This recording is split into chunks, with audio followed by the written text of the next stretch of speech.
Welcome student. आज आपण electrochemistry या टॉपिक मधला क्वांटिटेटिव्ह ॲस्पेक्ट ऑफ इलेक्ट्रोलायसिस हा भाग पाहणार आहोत. त्यातला याच्या अगोदरच्या व्हिडिओमध्ये म्हणजे कालच्या व्हिडिओमध्ये आपण याच्या अगोदरचा फर्स्ट पार्ट पाहिला होता. आता यामधला second part quantitative aspect of electrolysis. आता काल आपण electrolysis Q is equal to I into T हे इक्वेशन पाहिलं होतं. त्यानंतर इलेक्ट्रोलायसिस इक्वेशन पाहिलं होतं. Mass of or weight of the substance by electrolysis to calculate हे पाहिलं होतं. आज आपण यामध्ये second part quantitative aspect of electrolysis हा भाग पाहणार आहोत. Quantitative aspect of electrolysis. Suppose two cell containing different electrodes they are arranged in a series. आता यामध्ये आपण two electrodes they are arranged in series. Two electrodes are arranged in series आणि त्या series मधले जे electrodes अरेंज केलेले आहेत त्याचे इलेक्ट्रोलायटिक किंवा electricity is passed through them. The mass of the substance liberated at electrode. The two cells are related as given below. याच्यावर जो mass of electrolytes is determined by using the quantitative aspect of electrolysis. For mass of the substance produced at the electrode of cell is given by W1 is equal to Q म्हणजे electrolyte divided by 96,500 into molar mass or mole ratio of first electrolyte into mole ratio into आता यामध्ये mass of the substance जे आहे mass of the substance त्याला आपण M1 म्हणूया. Mass of the substance.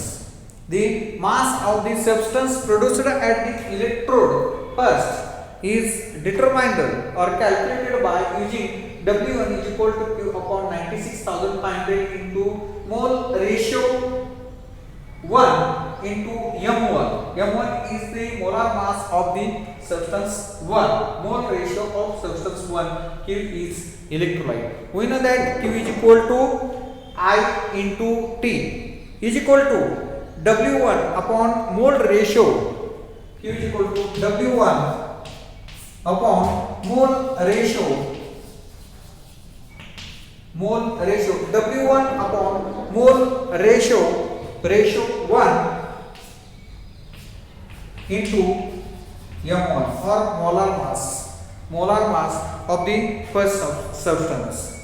Similarly, mass of the liberated at the electrode of second cell is W2 in the equation Q upon 96,500 is equal to Q upon 96,500 is equal to आता यामध्ये W2 आहे म्हणजे second सबस्टन्सचा मास आपल्याला काढायचा आहे म्हणून W2 upon mole ratio second into M2 is molar mass.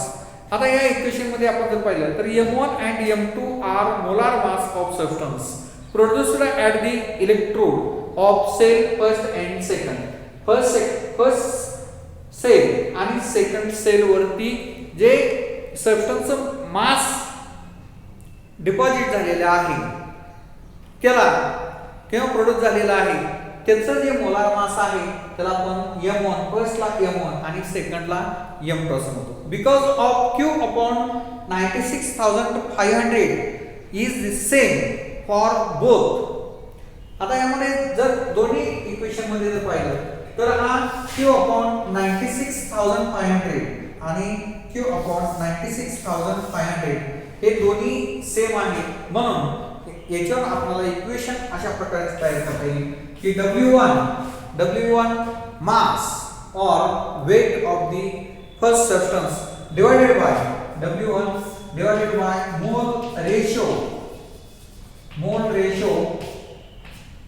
electro substance first into M1 M1 molar mass of the first substance is equal to W2, that is mass of second substance divided by mole ratio of second substance into M2 molar mass of the second substance. W1 upon mole ratio first into M1 is equal to W2 upon mole ratio 2 into M2. This is nothing but the mass of the two substance W1 and mass of the substance W1 and W2. आता यामध्ये quantitative aspect of electrolytes मध्ये यामध्ये series मध्ये दोन electrolyte connect केल्यानंतर त्यामध्ये दोन cell connected in different electrolyte, जर दोन सेल वेगवेगळ्या इलेक्ट्रोलाइट मध्ये जर कनेक्ट केल्या तर त्या ठिकाणी ते सिरीज मध्ये कनेक्ट केल्यानंतर त्याचं मोलार मास किंवा मास ऑफ द सबस्टन्स हे डिटरमाइन करता येतं. यामध्ये आपण पाहिले की W1 is equal to weight of the substance W1 is equal to Q upon 96,500 into mole ratio 1 into molar mass 1. याच्यावर इक्वेशन आलं W1 upon mole ratio 1 into M1 हे substance first आलं. आता second substance Q upon 96,500 is equal to W2 upon mole ratio second into molar mass second. आता हे दोन्ही same आहेत आणि दोन्ही सेम आहेत म्हणून दोन्ही इक्वेशन वरून आपल्याला तिसरं इक्वेशन अशा पद्धतीने तयार करता येईल की W1 upon mole ratio 1 into molar mass 1 is equal to W2 upon mole ratio 2 into M2. याच्यावर आपल्याला प्रॉब्लेम आहे. आता याच्यावरचा एक प्रॉब्लेम आपण पाहणार आहोत. तो प्रॉब्लेम आपल्याला यामध्ये समजा W1 काढायचा असेल तर मोल रेशो फर्स्ट सबस्टन्स तसंच मोलार मास हे दिलेला असते, W2 दिलेला असतो, mole ratio of second substance दिलेला असतो, molar mass of the second substance दिलेला असते आणि त्याच्यावरून W1 ची व्हॅल्यू काढायची असते किंवा W2 ची जर व्हॅल्यू आपल्याला काढायला सांगितली तर आपल्याला W1 दिलेला असतो त्यानंतर मोल रेशो 1 मोल रेशो 2 आणि मास और मोलार मास M1 आणि M2 दिलेला असतो, त्याच्यावर आपण W2 हा काढायचा असतो. ठीक आहे. आता याच्यावरचा एक प्रॉब्लेम आपण पाहणार आहोत ह्याच टाइपचा. झिंक मोल रेशो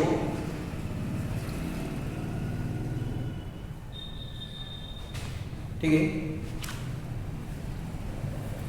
प्रॉब्लेम पहा 5.6 पुस्तकामध्ये 5.6 हा प्रॉब्लेम आहे. वाचतो. What is the mass of copper metal produced at the cathode during the passage of 5 ampere current through copper sulfate solution for 100 minutes? Molar mass of copper is 63.5 gram per mole. ठीक आहे. काय दिले पहा given मध्ये काय दिले given यामध्ये what is the mass of copper metal produced? Mass of copper विचारलेला आहे. मास ऑफ कॉपर हे आपल्याला काढायचं आहे. त्यानंतर produced at the cathode during the passes of 5 ampere current म्हणजे I दिलेला आहे 5 एंपियर, I ची व्हॅल्यू दिली 5 ampere through copper sulphate solution for 100 minute. Time दिलेला आहे की 100 मिनिट्स दिलेला आहे 100 मिनिट्स. त्यानंतर 100 minutes molar mass of copper दिलेला आहे म्हणजे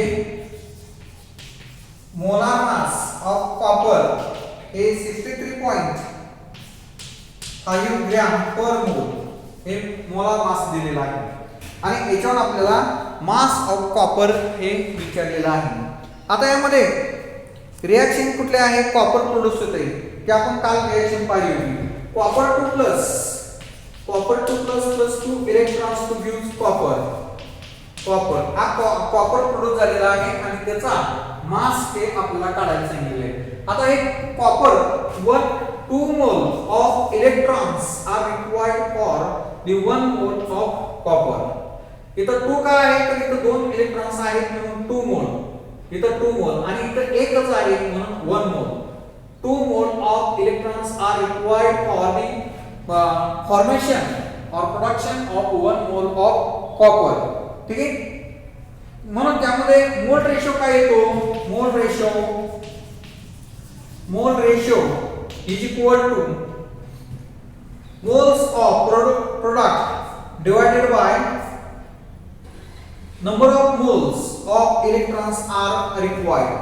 2 electrons are required म्हणून 2 1 mole is produced म्हणून 1/5. ठीक आहे, त्यानंतर मास ऑफ कॉपर फॉर्म्ड म्हणजे W, mass of copper formed